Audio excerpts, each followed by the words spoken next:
12월 20일 금요일입니다. 오늘 우리에게 주시는 하나님의 말씀은 출애굽기 37장 17절부터 29절까지의 말씀입니다.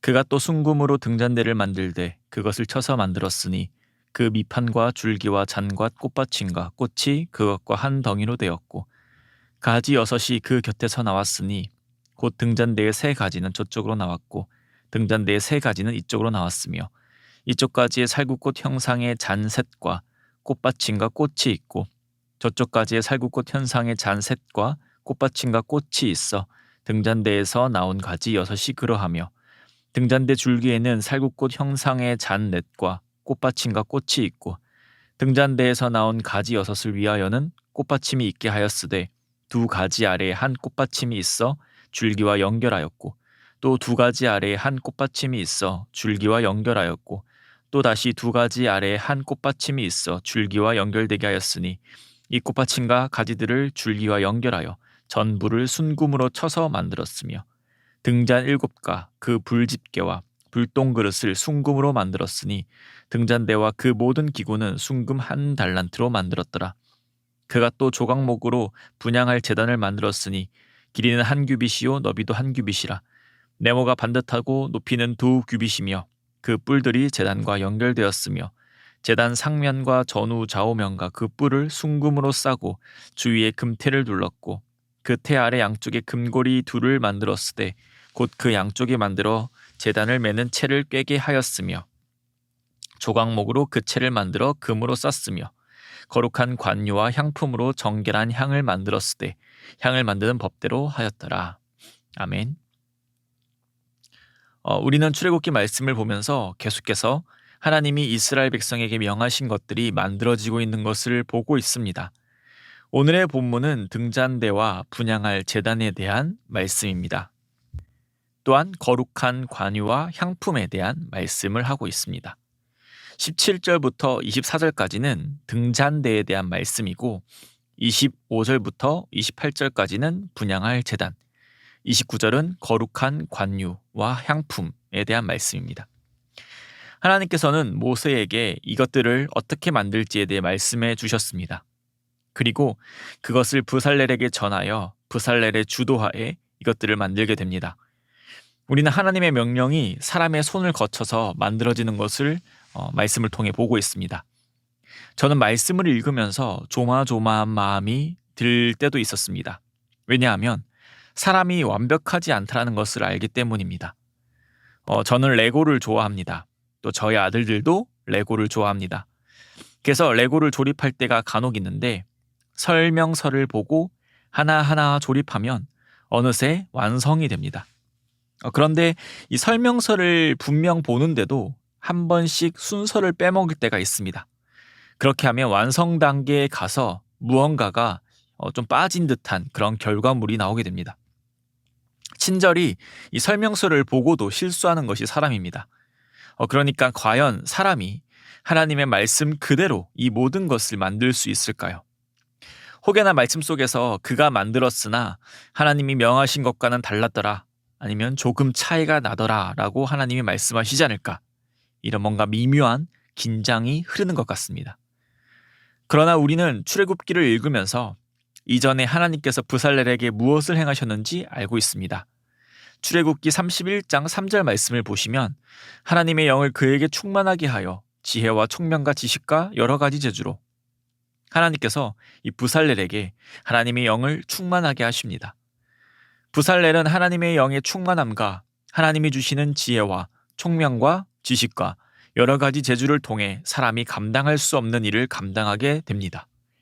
그렇게 하나님의 명령으로 성막과 성막 물건들이 만들어지는 것을 보면서 실수할까, 하나님의 명령을 온전히 해내지 못할까 불안하거나 조마조마한 것이 아니라 오히려 하나님의 도우심으로 그 일이 이루어지는 것을 우리는 보게 됩니다. 사람은 연약하지만 사람과 함께 하시고 도우시는 그 하나님으로 인해 하나님의 아름다운 뜻이 이루어져 가는 것을 봅니다. 하나님의 은혜로 사람과 함께 하시며 하나님의 아름다운 역사를 이루어 가시는 오늘의 본문을 보며 우리는 하나님의 선하심을 찬양하고 또 하나님의 전능하심과 사랑을 경험하게 됩니다. 이스라엘뿐만 아니라 오늘도 동일하게 우리와 함께 하시며 우리의 헌신과 수고를 통하여 하나님의 역사를 이루어 가시는 그 전능하신 하나님을 찬양하는 오늘 하루가 되시기를 소망합니다. 계속해서 오늘 본문에서 등장하는 등잔대에 한번 살펴보겠습니다. 이미 앞서 하나님께서 등잔대를 만들라고 명하셨기 때문에 우리는 등잔대의 의미에 대해서 생각해 보았습니다만 다시 오늘 본문을 보면서 그 등잔대의 의미를 새겨보면 좋을 것 같습니다. 먼저 등잔대는 출애굽기 37장 17절 말씀, 그가 또 순금으로 등잔대를 만들되 그것을 쳐서 만들었으니 그 밑판과 줄기와 잔과 꽃받침과 꽃이 그것과 한 덩이로 되었고, 줄기가 있고 꽃받침과 꽃이 한 덩이로 되어 있는 모습입니다. 즉 등잔대는 식물 또 나무의 형태를 띠고 있음을 알 수 있습니다. 이 고대 근동에서 나무는 또 식물은 신들의 결실과 생명을 주는 힘을 상징했었습니다. 하나님께서 주신 이 등잔대의 의미가 고대 근동의 문화와 완전히 일치하다라고 할 수는 없지만 이스라엘 또한 고대 근동을 이루고 있던 한 민족이기 때문에 하나님은 그들의 문화와 또 가치관을 사용하셔서 이런 식물, 나무의 형태를 주셨다라고 생각해 볼 수도 있겠습니다. 그런 의미를 생각해 본다면 등잔대의 의미는 하나님과 이스라엘의 만남의 장소를 의미합니다. 하나님께서 이스라엘과 만나 주시기 때문에 이스라엘이 어디를 가든지 광야를 이리저리 다녀도 하나님은 이스라엘과 항상 함께 하신다는 것을 의미합니다. 또한 등잔대는 결국 빛을 내기 위한 도구입니다. 출애굽기 27장 20절에서 21절을 보시면 너는 또 이스라엘 자손에게 명령하여 감람으로 짠 순수한 기름을 등불을 위하여 내게로 가져오게 하고 끊이지 않게 등불을 켜되 아론과 그의 아들들로 회막안 증거계 앞 휘장 밖에서 저녁부터 아침까지 항상 여호와 앞에 그 등불을 보살피게 하라. 이는 이스라엘 자손이 대대로 지킬 규례이니라. 제사장은 이 등잔대에 붙일 등불을 관리해야 했습니다. 이 등불은 매일 켜야 했습니다. 21절에서는 그 시간대에 대해 나오는데 저녁부터 아침까지라고 되어 있습니다. 즉 제사장은 매일 저녁부터 다음날 아침까지 등불이 꺼지지 않도록 관리해야 합니다. 이 어두운 곳에서 유일한 빛은 바로 이 등잔대에서 흘러나오는 빛이 유일합니다. 그렇기 때문에 이 빛을 보며 항상 이스라엘과 함께 하시는 그 하나님을 떠올리게 되고 볼 수 있습니다. 또한 우리는 이 등잔대가 예수 그리스도를 상징한다고 알고 있습니다. 예수님께서는 자신을 세상의 빛이라고 말씀하셨습니다. 또한 생명의 빛이라고 말씀하셨습니다. 인류의 미래 앞에 영원한 죽음이라는 그 어둠만이 가득할 때 예수님은 이 저주를 단번에 끊으시는 빛으로 오셨습니다. 예수님께서는 생명의 빛으로 죽음의 어둠을 몰아내고 영원한 생명을 주시는 유일한 분이십니다. 등잔대는 그 자체로도 빛나지만 그 빛을 통하여 성막 안에 있는 자들의 눈을 밝혀줍니다. 예수님은 그 자체로 밝게 빛나시는 분이시지만 그 빛은 자신을 위한 것이 아닌 어둠에 사로잡혀 있는 자들을 위한 빛입니다. 우리는 오늘 본문에서 다루고 있는 등잔대를 보며 예수 그리스도의 사랑과 은혜를 생각할 수 있습니다. 사랑하는 성도님, 오늘 말씀을 함께 보며 유일한 세상의 빛, 생명의 빛으로 이 낮고 낮은 땅 위에 오신 그 예수님을 찬양하기를 원합니다. 그리고 그 예수님께서 구원자 되심을 고백하게 하신 그 은혜에 감사하길 원합니다. 또한 지금도 우리와 함께 하시며 우리의 걸음을 밝게 비춰주시는 그 하나님을 온전히 신뢰하길 원합니다. 빛 대신 예수님께서 친히 우리에게 너희는 세상의 빛이라고 말씀하셨습니다. 우리 또한 예수님의 말씀대로 세상의 빛으로, 즉 오늘 만나고 대할 이웃들에게 착한 행실로서 세상을 비추시는 은혜와 결단이 있기를 소망합니다. 그러나 우리의 힘으로는 할 수 없습니다. 우리의 능력으로는 불가능합니다. 그렇기에 우리와 영원토록 함께 하시는 그 보혜사 성령님을 의지하길 소망합니다. 하나님의 영으로 충만하게 하여 주님의 귀한 사명을 감당하게 하신 것 같이 부족한 그를 통하여 하나님께서 하나님의 역사를 이루신 것 같이 성령 하나님께서 말씀을 깨닫게 하시고 하나님의 마음을 알게 하셔서 하나님이 기뻐하시는 일에 순종할 수 있는 우리가 되기를 원합니다. 그 작고 작은 헌신과 섬김을 통하여 전능하신 하나님께서 하나님의 나라를 이루어 가시는 것을 믿으시기를 소망합니다.